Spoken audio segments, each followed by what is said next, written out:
Hey guys, welcome back to another video, and this one is definitely new and different because I'm showing off my new shop, or at least what's going to be the new shop. As I've talked about in other videos and shown on the channel, the fact that the old shop is now dead. It's gone. We've officially moved, so it doesn't exist anymore. At least it exists, but probably not as a shop. But what's great is I have a new space. And what's exciting is because I'm setting it up from scratch, I'm actually going to get to show you how I do it, how I go through that decision-making process, and just help explain different ways to create some workflow and also, useful space. And this is a perfect example. This came with a massive table. It's going to get redone on the top because it's a little messy. It's actually not too bad. It just looks a lot worse than it really is. But to try and make sure that as I go through the process of actually putting it together, I've created some workflow, I've created some safety, because there's always going to be some dust collection that I want to have in the shop because I am cutting graphite and steel, and also some airflow because of, not too much because of the grip solvent, because it is an odorless one that's non-toxic, but just in general because of any residual dust that's in the air. Having some type of air circulation also really helps because, well, we've got a big window there too. So I'm gonna flip the camera around, show you a little bit about how the idea is gonna work, and then hopefully through the process of the next week or two, we're actually gonna set it up and build some golf clubs.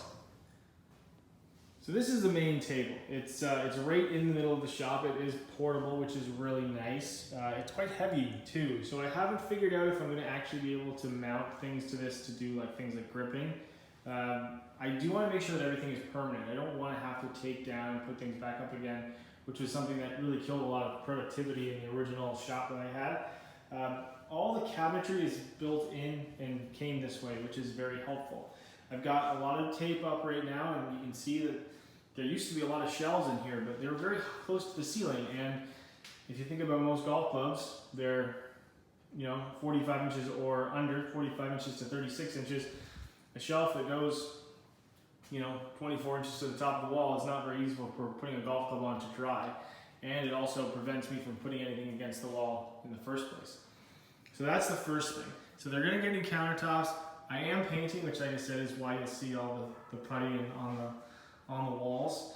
I have been lucky enough to already set up my loft machine, which is great because then I can actually build some stuff and just check my lofts, which is very helpful. And then this is kind of from the other side here. This is a big blank wall, and it's probably gonna hold some golf bags. Gonna show some golf clubs off just because it's there's a lot of floor space there.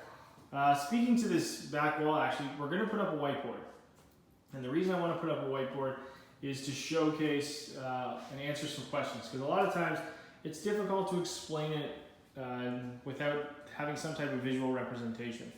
Again, this is the workbench. There's a lot of space, which is just very, very helpful for making sure that I can have room for swing weight scale, frequency machine, saw, everything. And what's also fantastic, which I've never had before, is an actual cabinet, just to pegboard. It sounds simple, but I've never actually had a pegboard before in my workshop. So we got little shelving here for small parts, which I'm really excited for. That's all built in. And then also, which I've been starting to slightly organize, first thing up is the bending bar from the loft machine. It came with these really cool, rare earth magnet style little plugs. So that bar weighs quite a bit, and it has no issue holding it up. So it's going to be able to hold quite a few little different tools, and I think from a convenience standpoint, it's going to make things very easy. So yeah, if you have questions about workflow or anything that you're trying to do with setting up tools or a shop, or just a question in general about tools, a lot of things I've had for a long time. My general rule of thumb is the fact that if you're going to do something, do it right the first time. That goes building golf clubs. It goes with purchasing tools, because they're what's going to allow your job to work easier and faster. And there's nothing more annoying than buying a tool because maybe it was on sale or it was cheaper than another alternative that you could have gotten in, say, 2 weeks time, or if you just kind of thought it out better, and have it just be completely inconvenient. Now you're kind of stuck with it. I've done it before, I'll never do it again.